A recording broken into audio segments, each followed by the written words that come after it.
She sat in her glass office, 20 floors above the noise of the city, emails, deadlines, meetings. Her life was a calendar filled with numbers and noise. Nothing else. They called her the Iron Lady.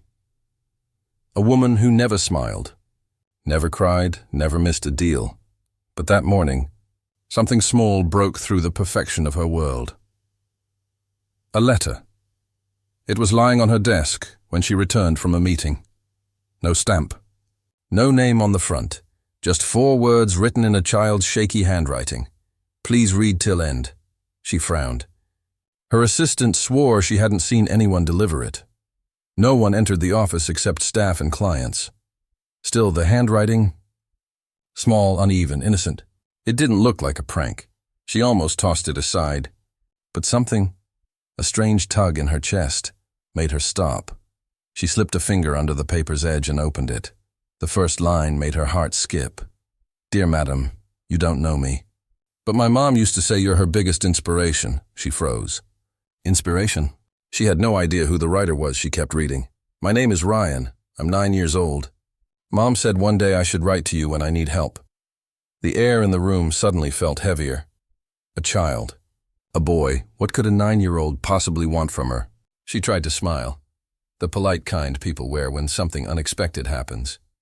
But something deep inside whispered, don't stop reading. Mom worked in a place near your company.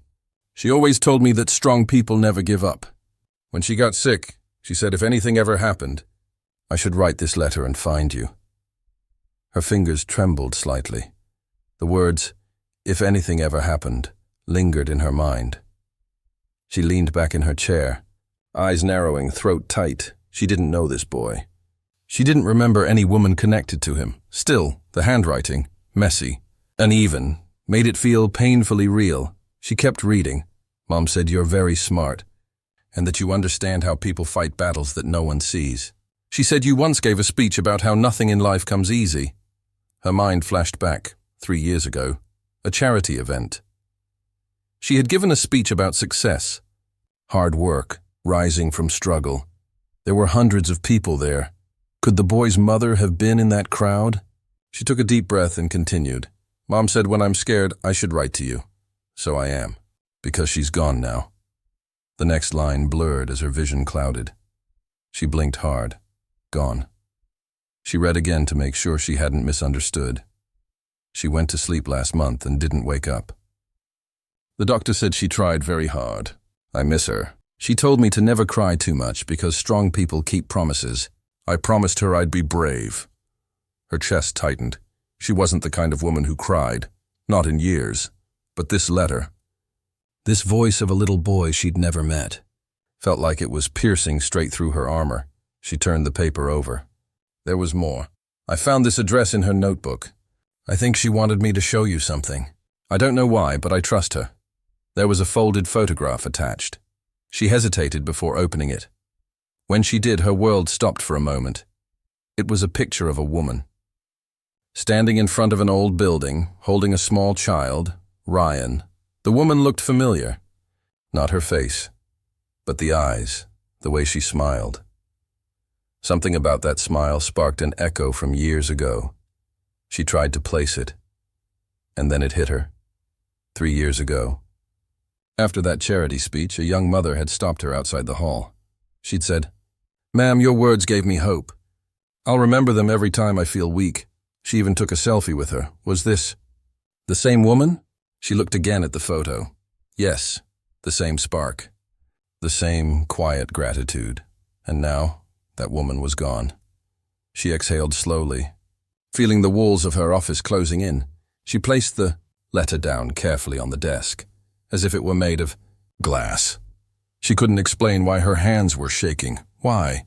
Her eyes kept drifting back to the words, please read till end. Something about the way it was written, innocent yet pleading, made it impossible to ignore. Her assistant knocked on the door. Ma'am, you're meeting with the investors?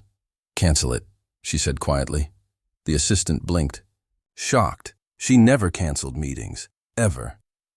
But the businesswoman didn't look up. Her gaze stayed locked on that letter. on those uneven letters that looked like they'd been written with all the courage a little boy had left.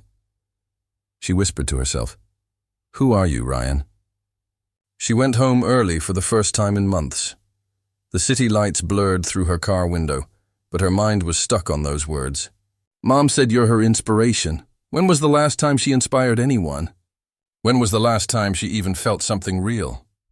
Her life had been built on walls and success, wealth, status. But now, one small letter was breaking through those walls like sunlight through cracks. That night, she placed the letter beside her bed. She couldn't sleep. Every few minutes, she'd read a line again. Each time she did, something new hit harder, something she didn't understand. Guilt. Empathy? Regret? By midnight, she made a decision. Tomorrow, she'd find him. Whoever this boy was, wherever he was, she needed to know why his mother trusted her of all people. But deep inside, a part of her was afraid because somehow she felt this letter wasn't just about the boy's story. It was about her own, and she wasn't sure she was ready to face what came next. The next morning came too quickly. Her alarm buzzed. But she was already awake, staring at the ceiling, thinking about the letter. On her nightstand, the paper was still there, folded neatly. The handwriting looked even smaller in the morning light, as if it carried more weight than words should. She got ready for work. Crisp, white shirt. Perfect blazer, hair tied back, everything in its place, like always. But this time something felt off. Her reflection looked tired. Maybe lonely. When she reached the office, she didn't head to the boardroom or her usual coffee meeting. Instead, she sat down and searched the name written in the letter, Ryan. No last name. No address. Just a name and a memory. She asked her assistant to check records, nearby schools, hospitals, charity lists. Hours passed. Nothing. By noon, her patience was gone.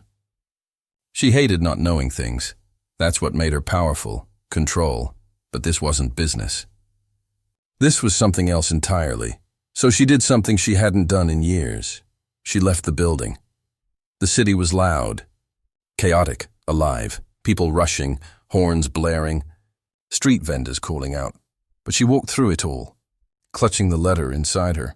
Pursed like it was a compass, she remembered the photo. The background looked like a hospital. Building, the woman had been standing beside a small garden with a painted wall. Maybe she could find it. Hours later, after endless questioning and searching, she stopped in front of an old community clinic on the edge of town. Faded paint, cracked walls, the same garden from the photo. Her heart started racing. Inside, the receptionist looked up with a tired smile. "Can I help you?" "I'm looking for someone," she said, trying to sound calm. She showed the photo. "Do you know this woman?" The receptionist's eyes softened. "Yes. That's Maria. She used to volunteer here. Wonderful woman, always smiling, but she passed away last month. Cancer." The words hit like thunder. So it was true. The receptionist hesitated. "Are you family?" She shook her head slowly. "No. But I think she wanted me to find her son." The woman behind the desk looked thoughtful. "Oh, Ryan, he still comes here sometimes. The volunteers take care of him now. Sweet boy. Never complains. Where does he live?" she asked quickly. The woman gave her an address scribbled on paper. "But please, be gentle with him. He's been through a lot," she nodded, whispering. "I will." The address led her to a small neighborhood. Narrow streets, broken fences, clothes hanging from balconies. Children played in the dust, laughing. Chasing an old soccer ball, she stopped in front of a faded blue door. Her chest tightened again. She knocked. A woman opened, middle-aged, kind eyes. "Yes?" "I'm here for Ryan. I received a letter from him." The woman's expression changed immediately. "You must be the lady from the photo." "He talked about you. Is he here?" "Yes, he's in the back, drawing." "He draws every day." The businesswoman followed her through a tiny living room. On the wall hung children's drawings, a smiling woman, a small boy, a house, and the words "for Mom" written in colored pencil. And there he was, sitting on the floor, a pencil in hand, concentrating on a new drawing, a little boy with messy hair and eyes that looked older than his years. He looked up when he sensed someone standing there. "Are you the lady from Mom's photo?" She nodded slowly. "Yes, I think I am." He smiled, small, shy, but warm. "She said you'd come one day. I didn't think you really would." Something inside her cracked. She knelt down beside him. "You wrote me a letter," he nodded. "Did you read it till the end?" "Yes," her voice trembled. "Every word." He looked satisfied, like a promise had been kept. "Mom said you understand strong people. That's why she wanted me to write to you," she said. "Maybe you could teach me how to be strong too." Her throat tightened. She wanted to speak, to say something comforting, but the words wouldn't come. Instead, she asked softly, "Do you draw your mom a lot?" He nodded again. "Every day. I don't want to forget her face." There was silence for a moment, the kind that says more than words ever could. He looked up at her again. "Can I show you something?" She nodded. He reached into his little backpack and pulled out another folded piece of paper. This was the second letter. "Mom said to give it to you if you came." Her pulse quickened as she took it. The handwriting was different. Not a child's. It was the mother's. She opened it carefully. "If you're reading this, it means my boy found you. Thank you for being the light he believed in. You don't know me, but your words once saved me from giving up. You reminded me that strong people never stop trying, and I held on to that until my last breath." Her eyes blurred again. "If you ever meet my son, please tell him that being strong doesn't mean never crying. It means standing again after you do." Tears slipped down her cheek before she even realized it. The boy watched quietly, his expression soft but curious. "Mom said you don't cry easily," he whispered. She tried to smile through the tears. She was right. "I don't, but today, I can't help it." He reached out his little hand and held hers. "It's okay. Mom said crying helps your heart breathe." Her grip tightened around his small fingers. For the first time in years, she felt human, not a machine chasing success, but a person with a heartbeat that still felt pain, warmth, and connection. When she looked at him again, she saw something that shattered and healed her all at once. In his eyes, the same kindness, the same strength. She saw the woman from the photo. Maybe this boy wasn't just here to remind her of someone else's courage. Maybe he was here to help her find her own. Again, the sun was setting by the time she stepped out of the small house. The orange light spilled over the cracked street, making the whole world look softer, warmer. She stood there for a moment, letter still in hand, trying to catch her breath. Every word she had read kept echoing in her mind. "You reminded me that strong people never stop trying." What did that mean? How could she, a stranger, have said something that changed another woman's life? As she walked toward her car, something in her memory stirred. A faint image, blurry at first, then clearer. A few years ago, maybe 4, maybe 5. She had spoken at a women's conference. Hundreds of people in the audience. Cameras, lights, applause. She had given her usual speech about resilience, ambition, and how she built her empire from nothing. She remembered saying, "You don't have to be rich to be strong. You just have to keep standing every time life pushes you down." That line had gone viral. It was shared everywhere, and maybe Maria had heard it too. The realization sent a chill through her. One small sentence, something she'd said and forgotten, had given hope to a stranger who now trusted her with her only child. That night, She couldn't sleep. The boy's words, his quiet smile. his small hand holding hers, it all kept replaying. She had spent her whole life building towers, offices, businesses, empires, but not moments like that. She didn't even know if she remembered what they felt like anymore. She looked around her penthouse. Glass walls, expensive furniture, perfect silence. It all looked empty now. Cold. And for the first time, she felt the weight of it. The kind of loneliness that money couldn't buy a way out of. Her phone buzzed. An email from her board. A meeting reminder. New contracts. Expansion plans, but she didn't open it. She just sat there, staring at the letter again. Maybe it was time to do something that didn't have a price tag attached. The next morning, she drove back to the same neighborhood, same dusty road, same laughter of children echoing through the street. Ryan was outside, drawing on the pavement with chalk. When he saw her car, his face lit up. "You came back." "Of course I did," she smiled. "I said I would." He ran up, holding up his drawing. "It's you and Mom. Look, she's holding your hand." Her throat tightened again. It wasn't just a drawing. It was a message, a wish maybe. She crouched down. "It's beautiful, Ryan," he grinned. "Do you want to see my favorite place?" She nodded. He led her behind the house, where a small garden bloomed, wildflowers, painted stones, a wooden bench with a carved name, Maria. There were photos, candles, and a small note. "Love never leaves. She used to sit here every evening," Ryan said softly. "She said it's where the world gets quiet enough to listen." The woman swallowed. Hard. It felt strange. This place felt more peaceful than any luxury resort she had ever visited. She sat on the bench beside him. "Ryan, do you remember your mom talking about me?" He nodded.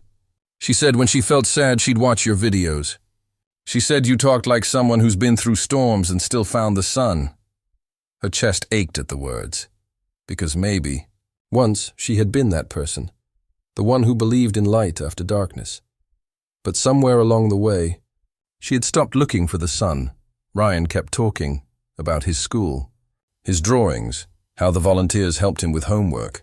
Every story was simple, but filled with warmth. Then, after a pause, he asked, "Do you ever get lonely?" The question caught her off guard. She didn't answer right away. After a long moment, she said, "Sometimes." He nodded, almost wise beyond his years. Mom said lonely hearts just need someone to listen. "Do you want to talk?" Her lips trembled into a small smile. This little boy was comforting her, like he'd been carrying the wisdom of 2 lives. So she talked about her job, her long hours, her success that never really felt like success. He listened quietly, like every word mattered. When she finished, he said simply, "Maybe you just need a new story." The simplicity of it hit her like a wave. A new story. Maybe this was it. Days passed. She started visiting Ryan often. Sometimes she brought him books, sometimes art supplies, sometimes just time. At first, she told herself it was about fulfilling Maria's wish, but soon, she realized she was the one who needed those visits. With him, she laughed again. She found herself sketching beside him, helping him mix colors, watching the world through his gentle eyes. Every visit melted another layer of armor she'd built around herself. At work, people noticed the change. She smiled more. Her voice softened. Her eyes looked alive again. Her assistant once asked, "Ma'am, everything okay?" "You seem different," she just said. Maybe I finally remembered what matters. One afternoon, as they sat in the garden, Ryan said, "I want to show you something special." He ran inside and came back with a small box wrapped in blue ribbon. "This was Mom's. She said to give it to you when I felt ready." Her hands shook slightly as she took it. Inside was a small locket, old but carefully kept. When she opened it, there was a tiny photo, Maria holding baby Ryan, smiling. On the other side, a folded paper. "To the woman who showed me strength without ever meeting me. Thank you for helping me believe life is worth fighting for. If one day you feel lost, remember, sometimes the people we save us back." Tears blurred her sight again. It felt like Maria was still speaking, not from the grave, but from a place of light. She whispered, "Thank you, Maria." Ryan looked at her. "You're crying again," she nodded. "I think it's a good kind of cry," he smiled. "Mom said good tears are when your heart starts healing." That night, back in her apartment, she stood by the window. City lights stretching endlessly below, but for once, she didn't feel small or lost in them. She opened her laptop, something she hadn't done outside of work in years, and she began to write. Not a business proposal. Not a speech, a story, Maria's story. Ryan's, and maybe a little bit of hers too. She called it the letter that found me. She shared it online, raw, honest, filled with every emotion she had tried to hide for years. No filters. No Polish, just truth. She didn't expect what came next. Thousands of comments. Messages from strangers around the world, people who had lost someone. People who had found hope through her words, and among them, a message that made her pause. I watched your video years ago. The one where you said strong people never stop trying. It saved me too. Her breath caught. It was happening again, one ripple creating another. A week later, she went to see Ryan again. He was sitting by the flowers, holding a tablet this time. You're famous, he giggled.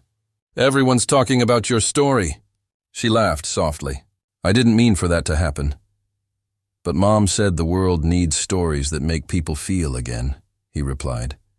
She said even sad stories can heal if they have love inside. She smiled. Your mom was a very wise woman, he nodded proudly. I know. Then he looked up at her. Are you happy now? The question stopped her cold, was she? She thought of her life before. Meetings, deadlines, skyscrapers, endless noise. And then she thought of now. Chalk drawings, laughter, a garden full of wildflowers, a boy who believed in hope. She nodded slowly. Yes, Ryan, I think I finally am. But the story wasn't done, because a few days later, something happened that tested everything she'd learned. She got a call from the orphanage director. Ryan had fallen sick, a sudden fever that wouldn't break. She rushed to the hospital, her heart pounding harder with every step. When she reached the ward, she saw him lying there, pale but smiling faintly. Hey, he whispered. You came. Of course I came, she said, sitting beside him. I always will. He looked at her with sleepy eyes. Mom said you're brave. Don't forget that, okay? She squeezed his hand. You're the brave one, Ryan. He smiled weakly. Then we both are. Hours turned into days. The fever finally broke, and he began to recover. When he opened his eyes again, she was still there, tired but smiling. See? She whispered. You can't give up now. You've got more stories to draw, he grinned. Only if you promise to keep writing yours too. Deal, she said. And that's how it began. A new chapter for both of them. Months later, the woman launched a foundation, Maria's Promise. It provided education and art supplies for children who lost parents. The first student to join?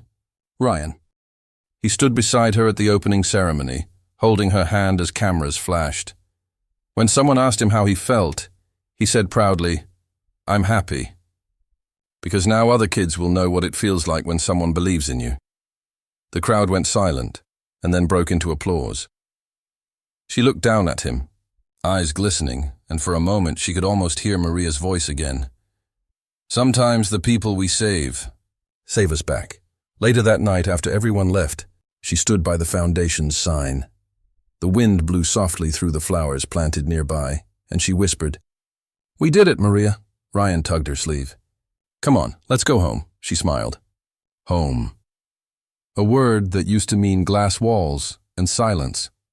Now, it meant laughter, drawings, and the feeling of being found. The morning sun slipped through the blinds, casting long golden stripes across the apartment. She woke up slowly, the letter still resting on the table. Her eyes lingered on it, tracing the words she had read 100 times. Sometimes the people we save us back. The memory of Ryan's smile flashed in her mind, and then the foundation, the laughter, the drawings, the hope. Her life had changed in ways she hadn't thought possible. But reality was waiting. The phone rang, shrill, insistent. It was her lawyer. Ma'am, he said. There's a problem with the contracts. You're being pushed to sell half your shares to a competitor. They'll take control if you don't act fast. Her chest tightened. This was her world, her empire. And now, the same hands that built it could lose it all. She glanced at the window, at the city sprawling below. The glass towers gleamed in the sunlight. And for a moment, it all felt meaningless. She thought of Ryan, of Maria's smile, of the small garden behind the orphanage, and she realized she had a choice. She could fight the board, battle the contracts, keep everything she had ever built, or she could step back, let go of some things, and focus on what truly mattered. Her heart pounded. The empire she had spent decades building, the people who depended on her, all of it was pressing down like a weight. But then she thought of Ryan's laughter. The small, victorious smile on his face when he completed a drawing. The way he believed in goodness, in hope. Even when life had been cruel, that belief was priceless, and she knew it was fragile. She made her decision. The next day, she went to the office. Her assistants and board members were waiting, tense and anxious. She walked straight into the main conference room, heads turned, eyes widened. "Ladies and gentlemen," she began, her voice steady, "I have made a decision." A silence fell. Her heart thumped, not from fear, but from certainty. "I am stepping down from my executive position." Gasps filled the room. "What?" a board member whispered. "You can't just—" "I can," she said firmly. "I've realized that life is more than numbers, profits, and contracts. It's about people. It's about moments, and I've found mine." Some people looked shocked, others confused. She ignored them all, because she knew exactly what she was doing. She would keep the foundation running. She would devote herself to helping children like Ryan, those who had lost hope. She would finally invest in something that didn't have a price tag. Her assistant tried to reason with her. "Ma'am, are you sure? This is risky. You could lose everything." She smiled softly. "Maybe I already have everything I need." When she walked out of the office for the last time, the city felt different. Not smaller, not bigger, just alive. The streets were bustling, the sounds familiar, but she wasn't looking at them with ambition. She was looking at them with wonder. She arrived at the orphanage, and Ryan ran into her arms. "Did you win?" he asked, beaming. She hugged him tightly. "Yes, in the only way that matters." He tilted his head, curious. "You're not going back to work?" She shook her head. "Not like before. I have a new mission now." He grinned. "Can I help?" "You already do," she said, holding his small hand. "You already do." Weeks passed, and the foundation flourished. Ryan and the other children laughed, painted, and created. The community came together, volunteers, local artists, even small businesses, all helping to build something bigger than themselves. The woman found herself growing in ways she never imagined. She laughed freely, slept peacefully, and even found joy in the smallest things. A drawing, a hug, a whispered thank you. But one afternoon, a letter arrived that would shake everything again. It was from a famous journalist who had read her story online. "Your story moved me deeply. I want to feature you and Ryan in a documentary. The world needs to see what hope looks like." Her first reaction was hesitation, privacy, safety, exposure. All the fears she had carefully managed. Her entire life, I suddenly clawed at her. But then she looked at Ryan, and she realized that this was another chance. Chance to spread the message Maria had left behind. A chance to show the world that even in darkness, light could exist, she agreed. The filming began. Cameras captured the laughter, the drawings, the lessons, the small triumphs. But the documentary wasn't just about Ryan or the children. It was about her transformation, from a woman trapped in success and isolation to someone open, vulnerable, and alive. There were moments she never thought she would share, her hands shaking as she read Maria's letter, her tears as Ryan spoke about his mother. The quiet nights in the garden, feeling the weight of loneliness lift. The director asked her once, "Why do you think people are drawn to this story?" She paused. "Because it's real," she said finally. "Because it shows that one act of kindness, one word, one gesture, can ripple across lives. And sometimes it comes back to save you too." But life had one more test in store. One rainy evening, Ryan came running to her, soaked to the bone. She grabbed him into her arms. "What happened?" she asked. His small face was serious. "Someone's trying to take the orphanage away. They say the land is valuable. We might lose it." Her stomach dropped. The foundation, her new home, her new life, could vanish. She clenched her fists, not with anger. Not with greed, but with determination. This time, it wasn't about contracts or profits. It was about protecting hope. Protecting Ryan and the children who had no one else. She stayed awake that night, planning, calling contacts, lawyers, and supporters.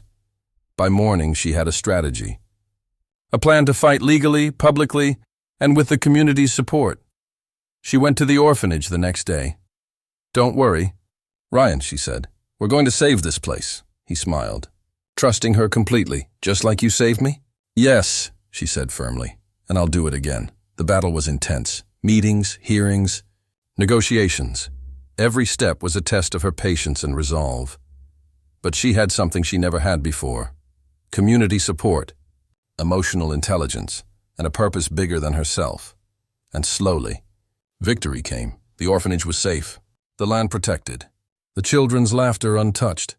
When it was finally over, she sat in the garden, exhausted but relieved. Ryan ran to her, holding a new drawing, a rainbow above the house, bright and bold. "You did it," he cheered. She hugged him tightly. "Yes," she whispered, "but we did it together." And in that moment, she realized the truth. Life was no longer about empires or contracts. It was about connection, love, hope, and the courage to choose what matters most. Months later, the documentary aired. Millions of viewers watched, shared, and cried. Letters poured in. People spoke of inspiration, hope, and transformation. The woman read one message that stopped her heart. "Your story made me call my estranged child. Thank you for reminding me that it's never too late to change, to love, to hope." She smiled, tears streaming down her face, because this time, she knew. The ripple of kindness, the courage to choose love. The power of one small act, it could change the world. And sometimes it came back to save you too. The morning light spilled over the city like gold. Birds chirped, cars honked, and somewhere the laughter of children echoed. She walked through the gates of the orphanage, a quiet smile on her face. Ryan and the other children were busy painting a mural. Colors splashed across the walls. Chaotic but beautiful. The scene was alive, vibrant, full of energy. She paused for a moment, letting it sink in. Every brushstroke, every giggle, every hopeful glance. This was her reward, not money, not status, not recognition. She had finally found what truly mattered. Weeks turned into months, and the foundation continued to thrive. Volunteers, donors, and local businesses came together, inspired by the story of a woman who had risked everything for hope. The media coverage had opened doors she hadn't imagined. People from all over the country wanted to contribute. Money, supplies, time, and most importantly, love. But through it all, her focus remained simple: the children. Each child had a story, a struggle, a dream, and she was there, not as a boss, not as a millionaire, not as a celebrity, but as someone who cared. Ryan had blossomed, no longer the quiet, wary boy who had first walked through the gates. He was now outspoken, confident, and full of curiosity. Every day, she watched him learn, grow, and laugh. And every day, she felt a warmth in her chest that no business deal or contract had ever given her. One afternoon, a letter arrived from Maria's family. It was simple, yet profound. "We have watched what you've done. You have carried our daughter's legacy with grace, love, and courage. Thank you for giving hope back to so many." She held the letter tightly, tears streaming down her face. It wasn't just validation, it was closure, a reminder that the choices she had made, the risks she had taken, were the right ones. The documentary had aired nationwide, touching millions.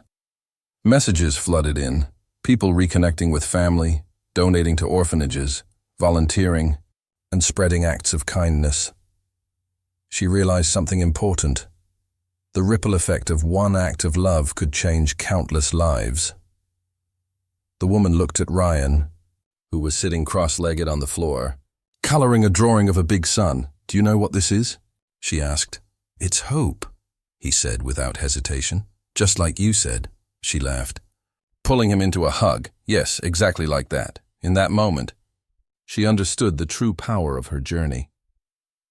It wasn't about her success anymore. It was about giving others the chance to succeed in life, in happiness, in hope. Life settled into a new rhythm. Morning routines, lessons, laughter, small victories. The orphanage became a second home for volunteers, artists, and even former children who had grown up and returned to give back. She had built more than a foundation. She had built a community, a movement, a sanctuary. Every day she would walk through the halls, listening to stories, watching dreams unfold, and silently celebrating each child's courage. One day, Ryan approached her with a small notebook. "I wrote something for you," he said shyly. She opened it, reading his words. "Dear Miss Hope, you saved me when I had no one. You showed me that people care and that even small things can change the world. Thank you for believing in me. I will always try to make you proud." Her hands shook. She felt something she hadn't felt in decades. Pure, unfiltered gratitude. "You already make me proud," she whispered, pulling him close. Time passed, and the orphanage continued to thrive. The woman occasionally received invitations to conferences, charity galas, and business events, but she rarely attended. Her world was here, in this bright, chaotic, hopeful place. One evening, as the sun dipped below the horizon, painting the sky in shades of pink and gold, she sat on a bench outside the orphanage. Ryan came running up, holding a small bouquet of wildflowers. "For you," he said, smiling. She took them, laughing softly. "Thank you, my brave boy." He sat next to her, leaning against her shoulder. Together, they watched the sky, the city in the distance, the world moving forward, and she realized something she had never known before. Peace wasn't about winning or losing. It wasn't about power, money, or recognition. It was about being present, about caring, about making a difference no matter how small. The foundation's success continued to grow. Other orphanages and community centers reached out, inspired by the story of one woman and one small act of courage. Partnerships were formed, new programs introduced, and lives touched in ways she could never have imagined. But through all the chaos, all the growth, one thing remained unchanged: the connection she had built with the children. Ryan and the others weren't just beneficiaries. They were family. They were the reason she woke up with purpose each day, the reason she laughed freely, the reason she believed that kindness could truly change the world. One day, she received a call from a young girl in the city. "Miss Hope," the voice said, "I saw your story. I want to volunteer at the orphanage. I want to help." She smiled. "Of course," she said. "Come join us. There's always room for someone who wants to make a difference." That call sparked a chain reaction. Volunteers arrived from all over, eager to help, eager to learn, eager to spread love. She watched them work, guide and inspire the children, and she knew, without a doubt, that the journey she had begun was far from over. It was just the beginning. Years later, she stood in front of the mural Ryan had painted on the orphanage wall. The colors had faded slightly, but the message remained: hope, love, courage. Ryan, now a teenager, stood beside her, holding her hand. "You were right," he said quietly. "One act of kindness can change everything." She smiled, tears in her eyes. "Yes, my brave boy. And sometimes it comes back to save you too." The camera would never capture the full story, the sleepless nights, the fears, the heartbreak, but the world could feel it in the laughter, in the courage, in the hope that radiated from every corner of the orphanage. She had learned the most important lesson of all, that life was never about possessions. It was about people. It was about love. It was about leaving the world better than you found it. And in the eyes of Ryan and the children, she saw the proof. Her life, once measured in contracts and success, was now measured in joy, in connection, and in the countless ripples of hope she had set in motion. The sun set, painting the sky with the same brilliant colors that had welcomed her into this new life. She held Ryan's hand tightly, and for the first time in years she felt completely, utterly at peace. Because she had discovered the truth. The greatest victories in life were not measured in money, power, or fame. They were measured in love, in courage, in hope, and that was priceless.